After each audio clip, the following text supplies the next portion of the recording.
जय हिंद दोस्तों, आर के मौर्य कॉमर्स क्लासेज में आपका वेलकम है। मैं राजकुमार मौर्य आज की इस क्लास के माध्यम से एक नए चैप्टर की शुरुआत कर रहे हैं जिसका नाम है लागत का सिद्धांत, थ्योरी ऑफ कॉस्ट। इकोनॉमिक्स का है, इकोनॉमिक्स में भी पढ़ाया जाता है, बिजनेस इकोनॉमिक्स में भी और मैनेजरियल इकोनॉमिक्स में भी पढ़ाया जाता है। ठीक है, अपनी कॉपी में लिख लीजिएगा हिंदी में लागत का सिद्धांत लिखा जाएगा।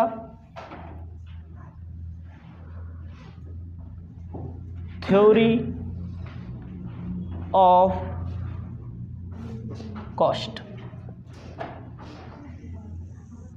थ्योरी ऑफ कॉस्ट, लागत का सिद्धांत। आपको ध्यान देना है, हमें कोई भी सामान बनाना पड़ता है, कोई भी वस्तु का निर्माण करना पड़ता है, मैन्युफैक्चरिंग करना पड़ता है। कोई भी वस्तु हमें बनानी पड़े, हमारे पीछे, उस वस्तु के पीछे कई फैक्टर होते हैं। हम वीडियो बना रहे हैं, इस वीडियो के पीछे कई फैक्टर हैं। वीडियो को भी बनाने में पैसा लग रहा है ना, पैसा तो लगेगा ही, चाहे डायरेक्ट लगे चाहे इनडायरेक्ट लगे। एक फैक्टर ये है। दूसरा फैक्टर ये है कि इसकी एक रियल कॉस्ट होती है और एक होती है अपॉर्चुनिटी कॉस्ट, अवसर भी। आप कोई सामान बनाएंगे, कंपनी मार्कर बनाएगी, कंपनी बुक बनाएगी, कंपनी हेलमेट बनाएगी, कंपनी मोटरसाइकिल बनाएगी, उसकी एक ऐसी कॉस्ट होती है जो मनी के रूप में खर्च करना पड़ता है। दूसरा होता है जो रियल में खर्च करना पड़ता है। तीसरा होता है जिसके पीछे अपॉर्चुनिटी होती है, अवसर होता है। तो इसी बात के बारे में बताया गया है। तो हम आपको सबसे पहले लागत के सिद्धांत, कॉस्ट ऑफ प्रोडक्शन के बारे में बताने जा रहे हैं। आपको अपनी कॉपी में इसको लिखना है। उसके बाद आपको लिखना है क्लासिफिकेशन ऑफ कॉस्ट ना, क्या लिखना है? क्लासिफिकेशन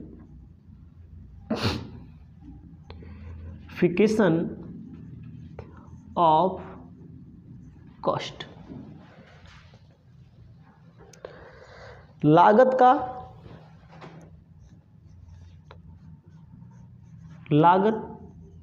का वर्गीकरण। आपको ध्यान देना है, हमें कोई भी वस्तु बनाना है, हमें प्रोडक्शन करना है, तो उसके पीछे कई चीज़ें आती हैं। तो जैसे हम आपको पहले क्लासिफिकेशन के बारे में बता दें, लिखना है मनी कॉस्ट, मतलब मौद्रिक लागत। कॉस्ट का मतलब मौद्रिक लागत। दूसरा आपको लिखना है मनी कॉस्ट के बाद रियल कॉस्ट। रियल कॉस्ट का मतलब वास्तविक लागत।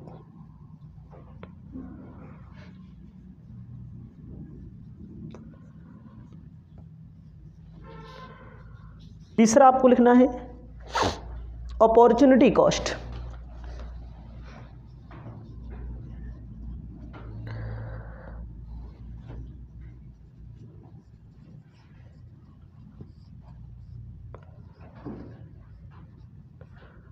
अवसर लागत। 3 प्रकार की कॉस्ट होती है। ठीक है, लेकिन पेपर में जब पूछता है कि meaning of cost of production के बारे में आपको बताना है, तो पहले आप इसको समझ लेंगे तभी मीनिंग वगैरह समझ पाएंगे। हमें कोई वस्तु बनाना है तो पैसा खर्च करना पड़ेगा। एक रियल कॉस्ट होती है, रियल कॉस्ट होती है, रियल का मतलब कि जो वास्तव में खर्चा होगा। अपॉर्चुनिटी का मतलब होता है जिसके पीछे कोई अवसर हमें मिले। इसको पहले अपनी कॉपी में लिख दीजिए, एक एक करके हम आपको बता रहे हैं। पहले आपको लिखना है अब concept of cost of production. ठीक है, तो पहले इस सबको हम बढ़िया से क्लासिफाई कर दें। मॉनेटरी कॉस्ट क्या होती है ना, मॉनेटरी कॉस्ट में कुछ हमें लिखना नहीं है, आपको यही बता देना है जो मुद्रा के रूप में, जो मनी के रूप में खर्च करना पड़ता है। फॉर एग्जाम्पल हमारे सामने है, फॉर एग्जाम्पल में हमें कोई रॉ मटेरियल खरीदना पड़ेगा, कॉस्ट ऑफ रॉ मटेरियल, कच्ची सामग्री की लागत हिंदी में बोला जाता है। अगर हमें कोई सामान बनाना है तो रॉ मटेरियल खरीदना पड़ेगा, रॉ मटेरियल पर खर्चा होगा कि नहीं? बिना हमें शर्ट बनाना है तो हमें कपड़ा खरीद कर लाना पड़ेगा ना, यही है रॉ मटेरियल। दूसरा नंबर आपको लिखना है वेजेज एंड सैलरी। भाई अगर हम अपनी इस शर्ट की बात करें, शर्ट के कारोबार की बात करें, अगर हम शर्ट के कारोबार करते हैं तो हमें वेजेस देना पड़ेगा वर्कर को, जो लोग सिलाई करेंगे। जो ऑफिस से रिलेटेड काम करेंगे उनको क्या देना पड़ेगा? सैलरीज देना पड़ेगा ना। तीसरा नंबर पावर चार्ज। पावर का मतलब क्या होता है? जो मशीन चलती हैं, बिजली से चलती है, बड़ी बड़ी मशीनें लगती हैं ना, पावर चार्ज, बिजली का खर्चा देना पड़ेगा। चौथा नंबर क्या है? चौथा नंबर क्या है? कहा गया रेंट ऑफ बिजनेस फैक्ट्री। जहां पर आप बिजनेस करते हैं वहां पर क्या देना पड़ेगा? किराया देना पड़ेगा। रेंट ऑफ बिल्डिंग ना, समझिए, सब लोग लिखिए, हिंदी इंग्लिश सब में लिखना, सबको लिखना पड़ेगा। कहा है किराया दिया गया है बिल्डिंग का। जब इतना अंग्रेजी नहीं पढ़ोगे तो ख़त्म हो, ठीक है। उसके बाद सरकार को टैक्स देना पड़ेगा। उसके बाद सरकार को कोई टैक्स में फीस भी आता है, लाइसेंस फीस आता है, इंश्योरेंस वगैरह आता है, ठीक है। तो ट्रांसपोर्ट कॉस्ट आता है, कॉस्ट आता है, इसको अपनी कॉपी में लिख लीजिए, ज़्यादा नहीं लिखेंगे, केवल इतना लिखिए। सेलिंग कॉस्ट आता है, एडवर्टीजमेंट कॉस्ट आता है, जो पैसे में खर्चा करना पड़े, मुद्रा में खर्चा करना पड़े, उसे बोला जाता है मनी कॉस्ट। आपको अपनी कॉपी में अब क्या लिखना है आगे? इसमें कई टॉपिक हैं, जैसे मॉनेटरी में हो गया, मॉनेटरी के अंदर ए लिखिएगा, मनी के अंदर ए लिखिएगा। मनी के अंदर लिखना है व्यक्ति अथवा अस्पष्ट लागत। इसके अंदर लिखिएगा एक्सप्लिसिट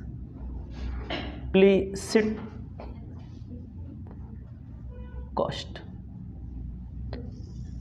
एक्सप्लिसिट कॉस्ट, ठीक है। इसको हिंदी में बोलता है अस्पष्ट लागतें। क्या बोला जाता है? लिख दिया गया अस्पष्ट। अस्पष्ट का मतलब जो सामने सीधा दिख रहा हो, ठीक है। जैसे इसके अंदर भी है, इसके अंदर है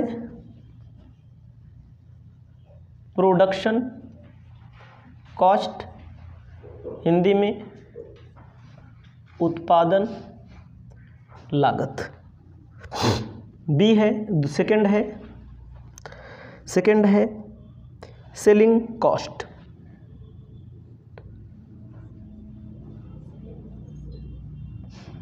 विक्रय लागत। तीसरा नंबर है अदर कॉस्ट, समझिएगा, अन्य लागत। टॉपिक समझिएगा, बड़ा अच्छा टॉपिक बता रहे हैं हम आपको। इसके अंतर्गत जैसे भाई कोई सामान बनाना है, एक्सप्लिसिट व्यक्त लागत, अस्पष्ट लागत, जो अस्पष्ट हो एकदम। जैसे आप कोई सामान बनाएंगे तो वहाँ पर क्या लगेगा? गुड्स। सामान बनाने के बाद जब आपका गुड्स लगेगा, गुड्स के बाद मजदूर लगेंगे, वेजेज, गुड्स की प्राइस लिखी जाएगी। गुड्स मैंने पहले लिखा है, गुड्स की price of goods, price of wages, price of salary ना, price of salary, interest on capital. दिख नहीं रहा है, ज़्यादा आगे भग गई गाड़ी, ध्यान दीजिएगा। Interest on capital, interest on capital, interest on capital के बाद रेंट वगैरह मान लीजिए थोड़ी देर के लिए। आगे क्या मान लेंगे? रेंट। किस में आएगा ये? ऐसी कॉस्ट जो प्रोडक्शन के लिए हो। भाई हमें शर्ट का एग्जाम्पल मैंने दिया, शर्ट बनाना है तो कपड़ा लगेगा, कपड़ा खरीदेंगे तो पैसा लगेगा। अकेले तो सिलेंगे नहीं, मजदूर रखेंगे तब सिला जाएगा। लोन लेंगे कंपनी के पास कहाँ से पैसा आता है? बिजनेस में लोन लेकर उस पर ब्याज देना पड़ेगा, या पूंजी पर ब्याज लगेगा, या रेंट लगेगा।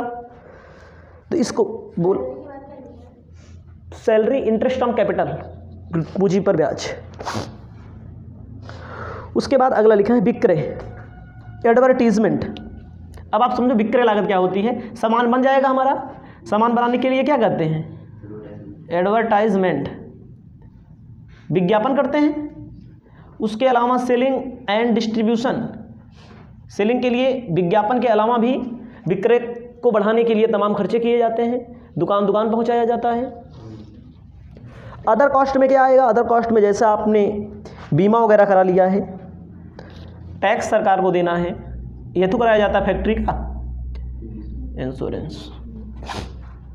समझ में आ गया होगा हमारे हिसाब से ना। तो 3 प्रकार की, मतलब एक्सप्लिसिट अवसर स्पष्ट लागत में 3 होते हैं। 3 में production cost, selling cost, other cost. इसको लिख लीजिए, और एग्जाम्पल भी मैंने बता दिया, हिंदी में भी इंग्लिश में भी। अगला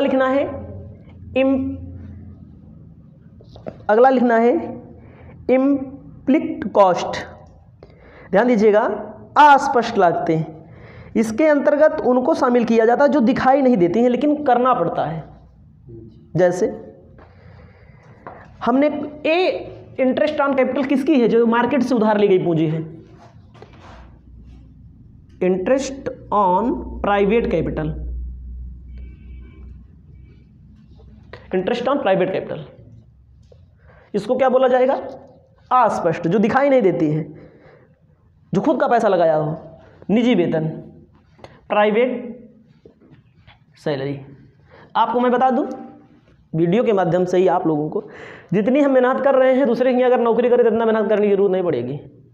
सही बता रहे हैं। जितनी हम मेहनत कर रहे हैं, सुबह 5 बजे, मानिए सुबह 5 बजे से लेकर रात 11 बजे तक, क्या घंटा हुआ जोड़ा? पहले घंटा जोड़ो, ये जान लीजिए 15 से लेकर के 17 घंटा तक रोज काम करना पड़ता है। सोचिए, करते रहते हैं आप, जान लीजिए 1 मिनट फुर्सत नहीं है। तो प्राइवेट सैलरी है, प्राइवेट सैलरी में जोड़े तो कितना है? 1 लाख रुपया महीना। सही है नहीं? 1 लाख रुपया महीना, लेकिन अपना काम है। तो इसे बोला जाता है दिखाई नहीं देती। लोग सफल हो जाएंगे जब मान लो सफल हो गया, ये बहुत पैसा कमाता है, बहुत ठेल रहा है पीछे, लेकिन पीछे कितना मेहनत कर रहे हैं इसको कोई नहीं देख रहा है। ये भी बता दें, आप लोग तो 1 ही घंटा आते हैं पढ़ने, लेकिन जो काम कर रहा है उसको मालूम है। तो याद रखिएगा, जो दिखाई नहीं देती है। हम भाई हमारी भी पूंजी लगी है। और एक बात और बता दूं, काम करते हैं अपने यहाँ 1 रुपया नहीं मिलता एक तरह से, मान लीजिए थोड़ी देर के लिए, लेकिन अगर यही करते दूसरे के यहाँ ज़्यादा मिलता ना। लेकिन कोई बात नहीं है, उससे अच्छा मौका है। तो जो दिखाई नहीं देती वो अस्पष्ट लागत कहते हैं। खुद का पैसा है जो मार्केट से लगाए होगे तो उसका हिसाब किताब होगा। जो खुद लगा रहे हो, खुद अपना समय व्यतीत कर रहे हो, वो कौन देख रहा है ना। इसको लिख लीजिएगा। अगला लिखना है नॉर्मल प्रॉफिट, सी, नॉर्मल प्रॉफिट, सामान्य लाभ। सामान्य लाभ में कहा गया है लाभ का वह स्तर जो किसी उद्यमी को किसी भी उद्योग में बनाए रखने के लिए न्यूनतम होता है। ध्यान दीजिएगा, नॉर्मल प्रॉफिट किसे कहते हैं? कोई भी एंटरप्रेन्योर होगा, कम से कम मौका उतना मिलना चाहिए। हमका 15, 20, 25, 30, 40 हज़ार रुपया महीना मिलना चाहिए, तो हम टिके रहेंगे, नहीं भाग जाएंगे। सही है नहीं? कोई भी बिजनेस करोगे, 50,000, 40,000 रुपया, 30,000 रुपया कमाओगे, खर्चा पानी चलेगा, भीख मांगने नहीं होगा। नहीं तो पता लगा भीख मांगना पड़े तो, दूसरे से मांगना पड़े तो आदमी छोड़ के चला जाता है। इसे बोलता है नॉर्मल प्रॉफिट। नॉर्मल प्रॉफिट मतलब कि उसमें कम से कम उसको उतना मिलेगा। तो आपको याद रखना है, कौन सा कॉस्ट हम बता रहे थे? एक्सप्लिसिट कॉस्ट नहीं, इसके पहले क्या था? मोनी कॉस्ट। मोनी कॉस्ट का फॉर्मूला होता है explicit cost, implicit cost, normal profit, सबको जोड़ दिया जाता है। फॉर्मूला होता है, तीनों को जोड़ दिया जाता है। तो लिख लीजिए आप, total money cost equal to total money cost equal to, मतलब कुल मुद्रा लागत इक्वल टू मौद्रिक लागत equal to total explicit cost plus implicit cost plus profit या नॉर्मल प्रॉफिट, ये फार्मूला होता है। स्पष्ट लागत, अस्पष्ट लागत, सामान्य लाभ, इस सबको जोड़ लिया जाता है। इसको लिख लीजिए। आपको लिखना है अगला दूसरा, कौन सी कॉस्ट? रियल कॉस्ट के बारे में। वास्तविक लागत। रियल कॉस्ट का मतलब होता है किसी भी सामान को बनाने के लिए, किसी भी प्रोडक्ट को तैयार करवाने के लिए कष्ट करना पड़ता है, प्रयत्न करना पड़ता है, त्याग, सेक्रीफाइसिंग करना पड़ता है, इसे बोला जाता है रियल कॉस्ट। ध्यान दीजिएगा, हमें कष्ट करना पड़ेगा ना, हमें कष्ट करना पड़ेगा, हमें त्याग करना पड़ेगा, एक सेक्रीफाइस करना पड़ेगा। कहता है रियल कॉस्ट में कहा गया है payment which are mode factor production. इसके अंतर्गत कहता है कि यही कष्ट करना पड़ेगा आपको, उसे क्या कहा जाएगा? रियल कॉस्ट, वास्तविक। हम कष्ट कर रहे हैं, वीडियो बन रहा है, ऐसा नहीं बन रहा है माइक लगाए कैमरा लगाए बन रहा है। सवेरे उठे हैं 4 बजे, 5 बजे आज उठे हैं, जब वीडियो बना रहे हैं 5 बजे उठे हैं, तैयार हुए हैं, ब्रश किए हैं, नहाए धोए, तैयार हुए, तेल लगाए, उसके बाद बाहर झाले, उसके बाद तुरंत कपड़ा पहन लिए, नहाने के बाद उसके बाद शुरू कर दिए वीडियो बनाना। उसके बाद मोटरसाइकिल चला के आ रहे हैं, पीछे से ट्रक वाला रोक दिया। अब सोचिए लड़ा ना दिन मोटरसाइकिल लिया में 2-3 दिन से हमारे ऊपर समस्या चल रही है, हमको लगता है कल लड़ा दिए थे। तो ये भी है, क्या कष्ट हो रहा है, प्रयत्न हो रहा है। तब 7 बजे कोचिंग है, 7:15 बजे पहुँचे हैं, 7:25 से पढ़ा रहे हैं। एक कष्ट है, यही है रियल कॉस्ट। सही है कि नहीं? इसके पीछे, इस वीडियो के पीछे क्या हुआ? बहुत सारी घटनाएं हुई। घटना का मतलब ये प्रक्रिया चलती है, ऐसा नहीं कि बहुत लोग को लगता है ये तो आराम काम है। ठीक है, एक लोग हमारे पास फ़ोन किए एक दिन, हमसे कहें, फ़ोन नहीं किए, कभी किए होंगे, हम अवॉइड कर दिए, आप हमको भेज दीजिए वो वीडियो पर एक क्वेश्चन बता दीजिए। कि यार क्वेश्चन कैसे बता देंगे हम आपको, कैसे क्वेश्चन बता देंगे? आप कहीं नंबर देखेंगे, कॉल लगा देंगे, जियो कंपनी में कॉल लगा देंगे, कह देंगे फ्री रिचार्ज कर दीजिए, हम थोड़ी कर देंगे, टाइम इतना थोड़ी है। डॉक्टर के पास फ़ोन लगाओगे, मेडिकल स्टोर के पास, डॉक्टर के पास कहो सर डॉक्टर ये वाली दवाई बताई दे, डॉक्टर दवाई थोड़ी बता पाएगा, टाइम नहीं है। तो उसने फेसबुक पे मैसेज किया मैंने, तो उसमें उन्होंने लिखा एक सवाल नहीं पढ़ाया आपने, हमको नहीं बताया, इससे अच्छा बच्चे फेल हो जाएं। हमने कहा ठीक है, नहीं बताया तो नहीं बताया, क्या करेंगे। तो ये भी होता है, आदमी ये चीज़ नहीं देखता। तो ये सारी चीज़ें होती हैं। अब आपको लिखना है अपॉर्चुनिटी, अवसर लागत। क्या होता है अपॉर्चुनिटी?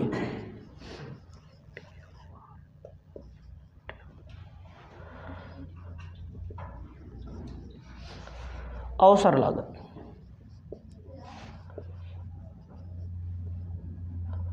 अवसर लागत में क्या होता है? विभिन्न अर्थशास्त्रियों ने कहा है कि मान लीजिए अवसर लागत का मतलब, अपॉर्चुनिटी का मतलब क्या होता है? अपॉर्चुनिटी का मतलब जो हम काम कर रहे हैं, याद रखिएगा, जो हम काम कर रहे हैं, हम अपनी बात बोल रहे हैं, इसके पीछे भी अगर दूसरा काम करते तो हमें हो सकता है इससे अच्छा मौका मिल सकता था। अगर हम दूसरा काम करते तो हमें इससे अच्छा मौका मिल सकता था। अल्टरनेटिव काम करते तो इससे ज़्यादा पैसा, वहाँ भी तो पैसा कमाते, यहाँ कमा रहे तो वहाँ भी कमाते, उसको भी तुलना की जाती है। इसे अल्टरनेटिव कॉस्ट कहते हैं। क्या कहते हैं?